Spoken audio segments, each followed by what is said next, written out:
Hello my friends, this is Libluini, and now I'm showing you how to land with an Anaconda. It's surprisingly easy, but rather boring. At first, this is a planet with about 11% more gravity than Earth, and I'm kind of cheating because I'm using the auto dock. My little board computer will dock me basically on my own to the station, so the only thing I had to do was flying down to it without crashing. Incredibly easy. I wish I could have shown you, but I accidentally recorded a lot of strange and wrong audio with it, so I had to cut it. Landing gear deployed. Anyway, this is just in preparation for the real deal later. An actual landing.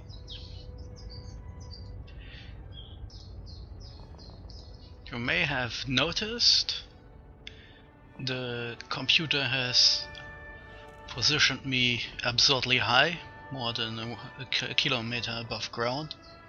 It seems, if you're flying an Anaconda at least, the auto dock is really careful. Well, I won't complain. And here I am, setting down on some random planet and landed. Welcome to Payne Holdings.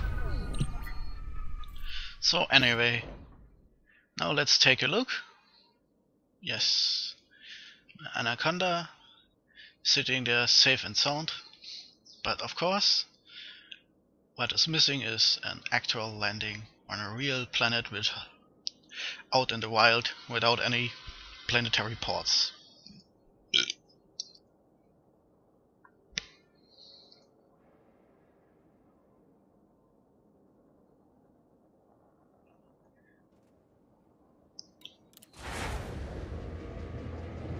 And down we go. And ooh, jump cut. Now we are landing on this nice little planet here. It's a bit smaller than I would like, with just about a third of Earth's gravity. But hey, at least it's not one of these really small dust balls where gravity is basically non-existent. It's high enough to let us crash if we are not careful, and in fact there are guys who are capable of even crashing their Asp Explorers on a world like this, so it's ideal for some landing action.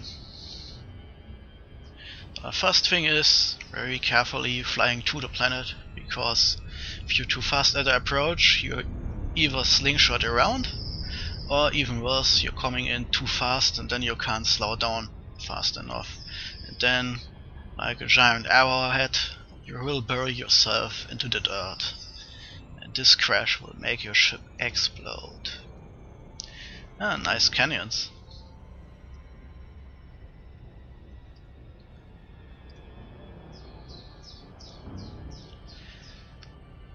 So, this is basically why I warned of this video being boring, because with no boost and the really large and heavy ships and undersized thrusters, the best way to land is to do it safe and slow and careful, which sadly doesn't make for very interesting videos. So I think I had to cut something out at some point, but I forgot already. Anyway, since I'm only landing on one planet, still, the video is still under 10 minutes. In ordeal you should survive. Sorry about that. So I'm trying to land on this plateau just behind the craters you can see here, just next to this rather flat canyon, I think. Looks more like someone sprinkled slightly lighter sand on top of the darker sand. If I can land on this dust plateau, then my expedition to the other side of the galaxy can continue, because then I have proven to myself that I can indeed easily land an Anaconda, so there's no reason to go back for a smaller ship or better thrusters. And there you go, I'm dropping for an orbital cruise. Normally I would now glide almost to the surface, like this, glide. Of course, the glide ends just a couple of kilometers above ground, and with a heavy and unwieldy ship like the Anaconda, you have to be careful not to just plow into ground right here. So since I know this is a danger, I'm turning my ship up, which means my glide is aborted. Now I'm still multiple kilometers above ground, but fuck it. The Anaconda is slow, but I think I can deal with 7 kilometers. So now we have avoided 2 dangers. Crashing because too fast approach, crashing because trusting too much in the glide. Now we have to just avoid the last danger, being too hasty on the final approach and then setting down without accidentally ramming yourself into the ground. Something I actually did with an Asp Explorer weeks ago. I didn't notice my thruster button on my far too old joystick had stopped working for a couple seconds, and so I didn't slow down or just crashed into the planet at far too high speed. Luckily, I survived with something like 80% hull. My shield tail took the brunt of the damage, and theoretically I could survive a crash like this with the Anaconda even without hull damage, since this shield is almost 3 times as strong as the shield on my exploration Asp. On the other hand, the ship is also a lot heavier and probably will generate a lot more damage if it comes down. So now I have talked enough. We are down to almost 2 kilometers. We are almost there, almost there.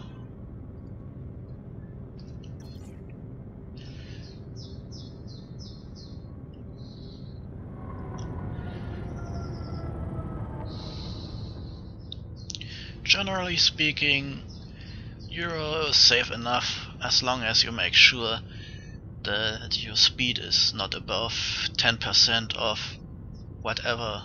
Hey, did my graphic card just fuck up for a second? Anyway, so look at this for example. I'm about 1 kilometer above and my speed is down below 100 meters per second. This is basically safe.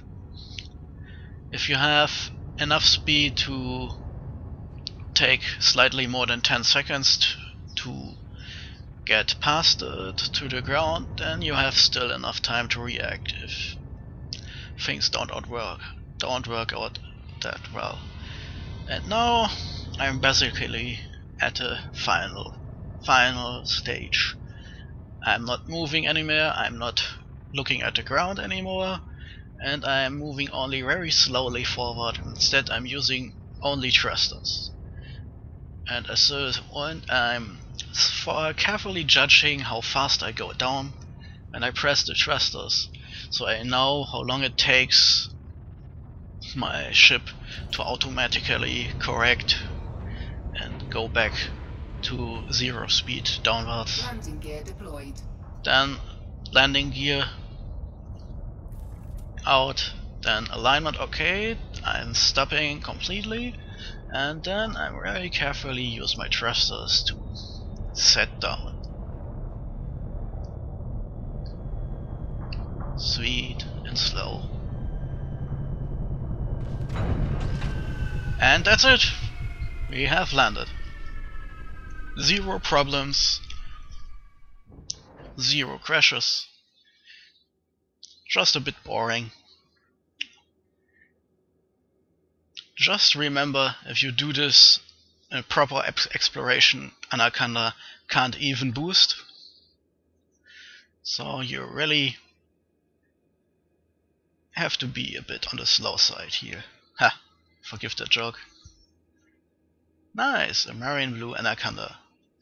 So with this test beyond me, I can now fly forward to the other side of the galaxy. So, goodbye people, goodbye.